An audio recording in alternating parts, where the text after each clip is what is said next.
Buonasera a tutti e bentornati a Liberamente, variazioni e scorribande qui su Radio Libertà.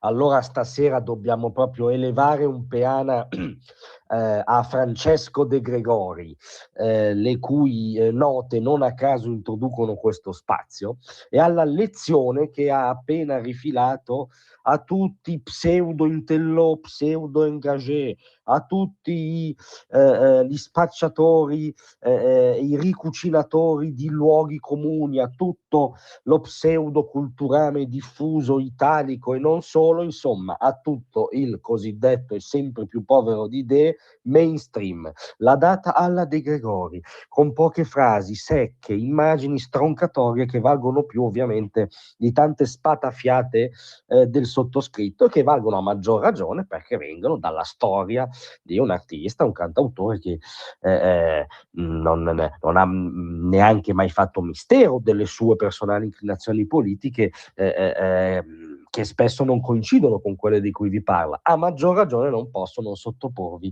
la sua straordinaria lezione alla conferenza di presentazione del docufilm che lo riguarda, Evergreen Perfette Sconosciute, che è una raccolta di brani, diciamo, non canonici, e poi una serie di interviste a cascata. È partito dal tour springsteeniano per salvare la democrazia in America. Fa già ridere perché in America, grazie a Dio, una rockstar, che è anche un grande artista, un punto di riferimento culturale in senso lato come Springsteen, può tenere un tour lungo tutto il paese per dire che la democrazia non c'è. Immaginiamo non potrebbe fare analoga operazione in Cina o in Iran. Ma bando alle mie ciance, andiamo alle parole di De Gregori. Springsteen ha sempre cavalcato in qualche modo la politica.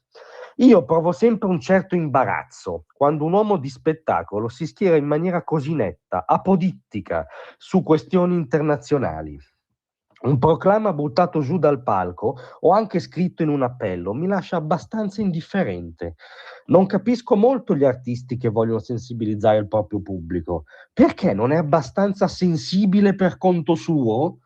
Straordinario a questo punto, cioè demolisce l'ottica pedagogica, costruttivista, paternalista, per cui l'artista cantautore è una sorta di santone che distribuisce verità a un pubblico di minus abens che vanno riempiti di contenuti perché non ne hanno loro. Invece a chi rispetta il proprio pubblico, che non è pubblico, è somma di persone singole, ognuna delle quali avrà una sua sensibilità, ci dice De Gregori, senza bisogno che gliela costruisca io col meccano della mia ideologia. Ma va ancora oltre De Gregori, che sapete è come dire, un appartenente all'universo di sinistra già molto eterodosso, no? Il suo cuoco di Salò fece scandalo, per esempio, e continua. Non faccio proclami perché non mi sento superiore a nessuno per poter insegnare come si vive o come si legge un articolo del giornale o quale posizione prendere su Gaza o su Israele. Non mi sento in grado di dare lezioni. Detto da De Gregori, no? Pensate qualunque mezza calzetta o starlet dello pseudo star system di oggi che si sente in diritto di dare lezione su tutto, non so, Gali, il primo esempio clamoroso, ma chiunque che da qualunque pulpito non verosimile ci dà lezioni sull'universo mondo e su Gaza in primis. Francesco De Gregori dice: io non mi sento di possedere qualcosa di superiore, di essere più a contatto con la verità per consegnarvela. Io voglio raccontare storie straordinarie che rimarranno. Ci sbilanciamo in questa previsione assai più dei brani di Gali, diciamo. Per citare Whitman, contengo moltitudini e quindi il mio pensiero non è totalitario. Questa è un'immagine straordinaria, cioè l'uomo, a maggior ragione l'uomo dedito all'arte, a volte all'artigianato del racconto, che è già una cosa nobilissima, contiene moltitudini. Le moltitudini sono le suggestioni che ha, le storie che rimescola, che riecheggia, le visioni che ha, il suo modo di interpretare la vita, i rapporti personali, sì, anche la politica nel senso della polis, ma non della ricetta preconfezionata, no?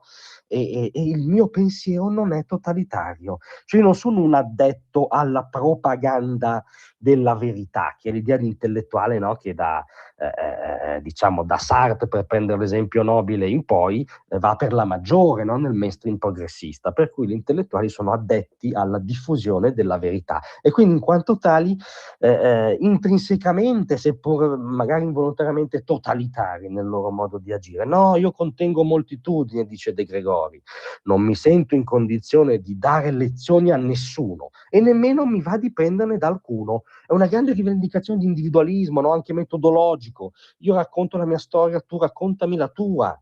Se devo proprio andare a lezione, magari vado da un filosofo, chiude De Gregori, e allora capite che non possiamo che lanciare un applauso straordinario a questo poeta eterodosso, seppur diciamo storicamente collocato a sinistra, che per esempio ci ha consegnato il più straordinario affresco sul sogno americano, no? Che è Buffalo Bill, che ci ha consegnato quella verità esistenziale in cui non si può non riconoscere chiunque abbia dato 2 tiri al pallone, o a maggior ragione chiunque abbia guardato il proprio figlio dargli la leva calcistica della classe 68. Insomma, Francesco De Gregori dà un bel calcione alla retorica degli intellettuali impegnati, dei pro-Gaza, dei mobilitati perenni, dei firmatari compulsivi di appelli. Io non ho titoli, dice lui, che ne ha molti più di quasi tutti costoro, per consegnarvi la verità.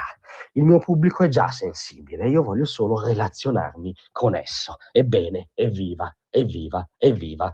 Francesco De Gregori, grazie a tutti, a domattina.